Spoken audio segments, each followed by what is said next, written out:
plan muy importante que se llevó en el Senado y que fue uno de los primeros pasos para un pacto por la sanidad.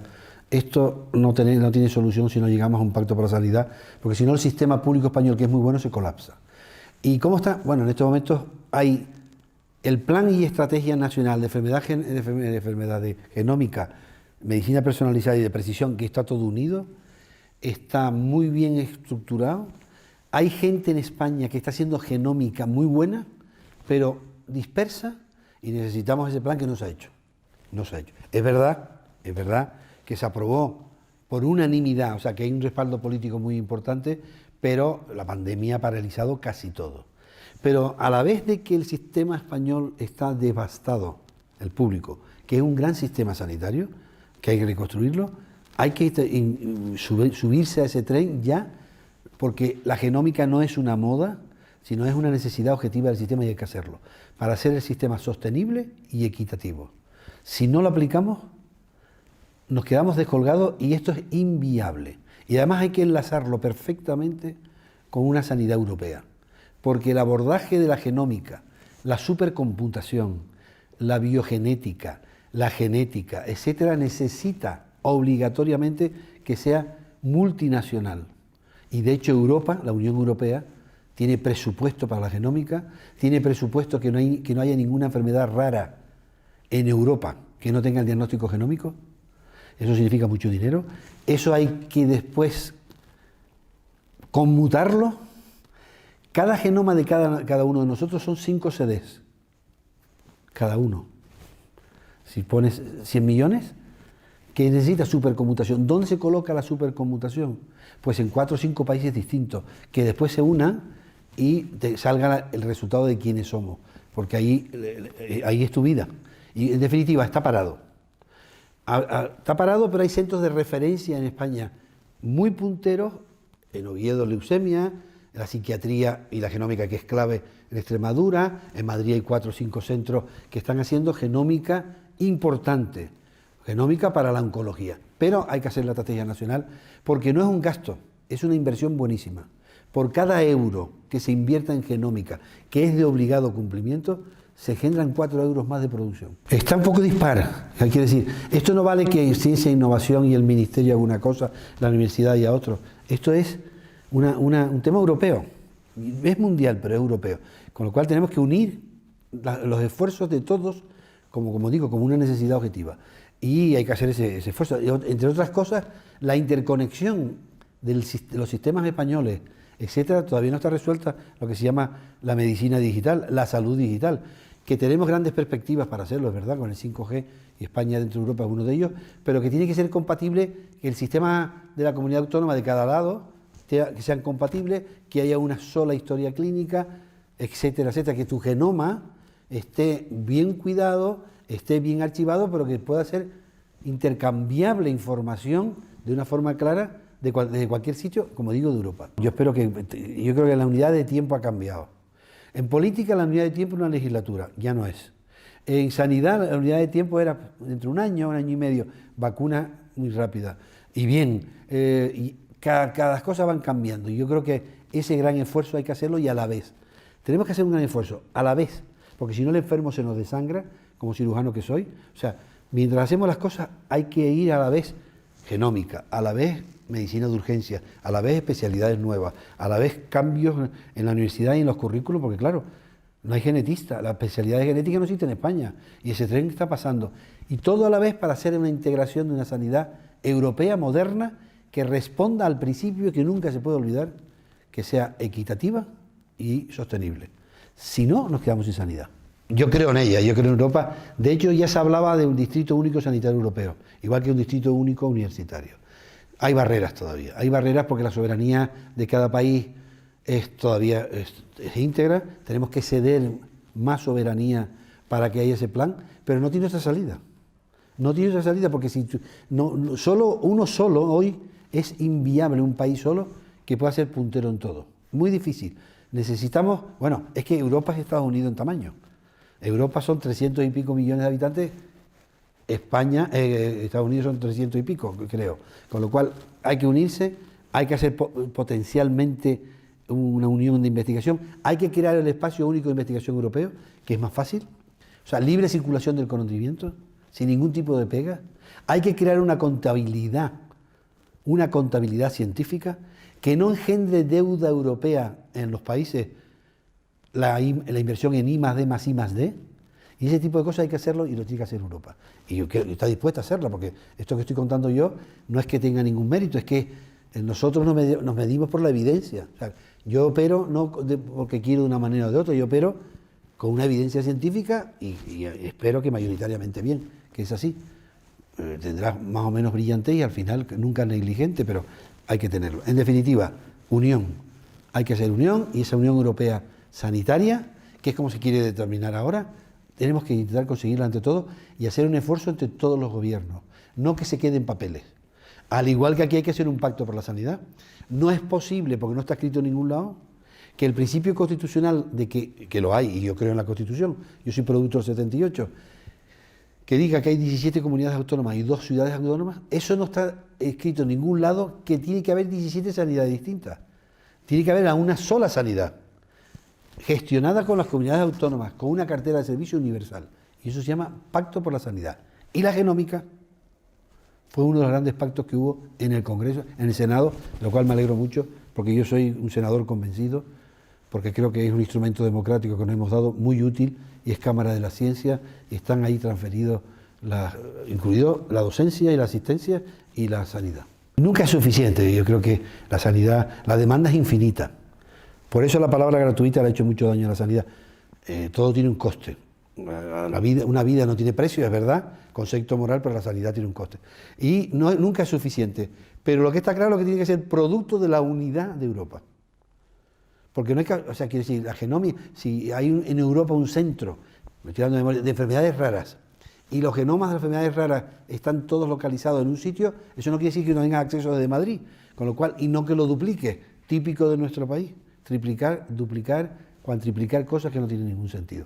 Un ejemplo de funcionamiento perfecto de la sanidad pública española, que es producto de la unión, que es la Organización Nacional de Trasplantes, que es la mejor del mundo, con un presupuesto escaso, que es un sistema de solidaridad importantísimo, es la mejor forma de solidaridad entre las comunidades autónomas, no discutible, y que somos 27 años, incluido en la pandemia, número 1 del mundo en trasplante y donación. Eso es lo que hay que hacer, ese estilo de cosas.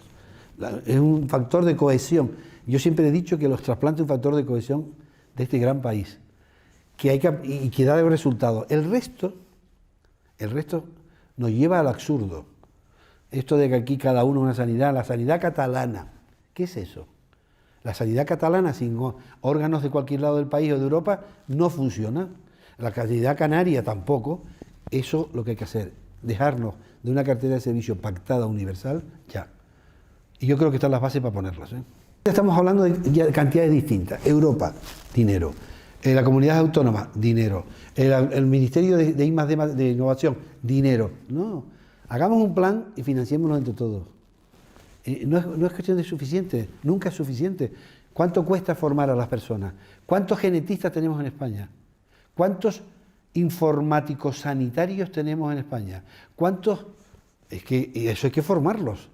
Y sin embargo, estamos haciendo cosas, incluido la universidad. Yo soy catedrático hace 23 años y estoy en la universidad hace 40 y algo.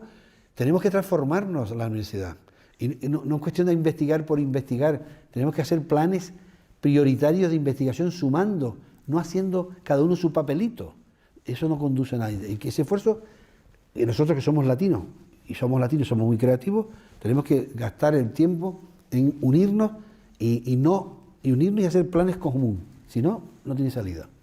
Y lo tendrá. Yo soy optimista, creo que este país es un gran país, España es un gran país, de verdad, gobierne quien gobierne. Este país tiene una grandísima imaginación. La sanidad española es una grandísima sanidad, aunque esté devastada ahora. Quiero decir que lo que hay que hacer es ese esfuerzo de mirarnos el ombligo y hacer cosas en común. Para que tengamos una inmunidad de rebaño aproximadamente, si no sigue pasando el tiempo, necesitamos el 70%. Hay un 10% de la humanidad, de los seres humanos, que tiene inmunidad celular simplemente por el contacto y que no tienen clínica. Pero hay que vacunar mínimo 1 millón diario, 1 millón diario. Es una simple regla de 3.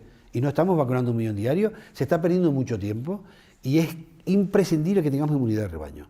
Primero porque se evitan las mutaciones y las cepas, cuanto más haya más pases del virus por el ser humano, más posibilidades de que haya adaptaciones y cambio del genoma. O si no cambio el genoma, que no es correcto, sí de cepa. Y no llegamos a septiembre. No se puede decir nunca en junio que salimos más fuertes y hemos vencido al virus. Nunca hemos salido de la pandemia, nunca hemos salido de la pandemia. Y nos va a tardar años.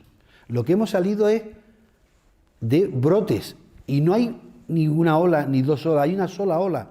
Es un concepto que la gente lo utiliza, incluidos científicos, que por cierto, entre paréntesis, hay una infodemia terrible de falta de información incorrecta que está haciendo un gran daño. Estamos en la primera ola con picos distintos. Y ahora estamos con la pandemia, seguimos con la pandemia y está al lado nuestro. Y lo que ocurrió el otro día, después del estado de alarma, va a ser que dentro de 8 días exacto, de 8 días a partir de hoy va a haber un pico. Y la inmunidad de rebaño es imprescindible porque evita las cepas, evita la mortalidad y al final se controla la enfermedad, no se va a curar la enfermedad. Yo creo que la enfermedad del coronavirus, COVID-19, se va a quedar dentro de la cartera de enfermedades que hay en este país. Gripe, y una de ellas va a ser esta, pero hay que evitar la mortalidad. Y otra cosa importante, hay que dejarse vacunar, hay que fomentar en los que tienen formación al respecto, es segura, más segura que en ningún otro lado. Yo creo que va a ser premio Nobel, este señor y señora que fueron una pareja, por cierto inmigrante, que consiguieron el RNA mensajero como artificial para que haga las proteínas y esas proteínas se coloquen en la corona y haya anticuerpos, va a ser premio Nobel. Ha revolucionado todo y lo que hay que hacer es vacunarse. Y esa vacunación no puede ocurrir que haya 2 millones de españoles vacunados con AstraZeneca, y digo el nombre propio, y los científicos, la ciencia, incluido la Agencia Estatal de Medicamentos, Europeo de Medicamentos, la FDA, etcétera, diga que es segura con el porcentaje de seguridad que hay en todo fármaco y se siga sin poner. Y se sigue sin poner porque se está esperando de una investigación que se ha encargado en España, que es buena, para intentar a ver si se puede cruzar 2 vacunas. ¿De qué va esto? Eso es lo que no puede ocurrir. Y eso va en contra de la inmunidad de rebaño. Y le voy a decir otra cosa. Hay un trabajo inglés, que ahora no me acuerdo la revista, reciente, que cada día que se deje de vacunar, el resultado final es que va a haber más fallecidos cuando llegue el control de la pandemia. Y eso no lo podemos permitir. Con lo cual hay que vacunar. Y después hay que vacunar a toda la humanidad. Y no es broma. Tenemos que vacunar a 7.000 millones de ciudadanos. Porque no vacunarlos o parecido, vacunar nosotros en Europa y que estamos bien garantizados, y no vacunar el resto, garantiza absolutamente que la enfermedad esté entre nosotros y haya brotes. Y haya cepa y cambios genómicos. En abril presentamos, principio de abril, del año pasado, claro, del año pasado, no de este año, presentamos el plan B legislativo. Muy sencillo, yo no soy jurista, pero muy sencillo. Es la legislación normal española sanitaria, la Ley de Salud Pública, la Ley General de Sanidad, modificar, que es una ley orgánica, con 2/3 garantizados, que haya instrumento para las comunidades autónomas para poder controlar sin pasar por estado de alarma. No hay ningún país europeo que tenga el estado de alarma ahora. Nunca la ha tenido. Lo tuvieron 2 países y ya tienen legislación normal. Y hay que crearla y no se ha querido crear. Y eso se crea muy fácil. El artículo número 1, ley de pandemia, con un solo artículo. Mayoría 2/3, yo no creo que nadie se atreva a votar que no, ni los independentistas, y tendríamos un instrumento para todo, y no lo tenemos. Con lo cual, esto sigue siendo un gran hándicap, que no tiene sentido que no haya ese instrumento. Y no le puede pasar a usted a los jueces que están para aplicar la legislación vigente y las leyes, no para crear leyes, este muerto, entre comillas, de que determine un juez si hay que cerrar Madrid o no. ¿Pero de qué va esto? Eso no tiene que ver nada con esto. Y ya lo están diciendo. Y después otra cosa también que han dicho, el Consejo de Estado ha pedido hace 5 meses que necesita que haya legislación como la que estamos contando para poder funcionar de forma correcta, y no se ha hecho. Y eso es muy malo, muy malo. Hemos tenido iniciativa en ese sentido, y en la Comisión de Sanidad, pero no se ha querido llegar a acuerdos. Siguen R que R diciendo que no, vacuna, y es pasado ya lo que significa el control de la pandemia. Es que no es real. Ese tipo de irresponsabilidades, ¿saben qué se traduce? en fallecidos. Y no es dramatizar, es la realidad. Tenemos 123.000 fallecidos en España, no reconocidos por el gobierno, por todos los organismos, incluido el Instituto Nacional de Estadística. Tenemos 127.000 sanitarios contagiados. ¿Qué más queremos? ¿Qué es esto? Ayer, 200, si no recuerdo mal, 210 fallecidos. Yo viajo mucho en avión porque vivo en una isla. Es como si se cayeran 2 aviones enteros diarios y no hay supervivientes ninguno. Y no pasa nada. Lo digo de verdad. Y no quiero usar la demagogia porque a mí soy de los que pienso que cuanto mejor, mejor. Gobierne quien gobierne. Y cuanto peor, peor, gobierne quien gobierne. No me alegro que funcionen mal. Pero claro, la incertidumbre que se está creando en la ciudadanía y la inseguridad es terrible.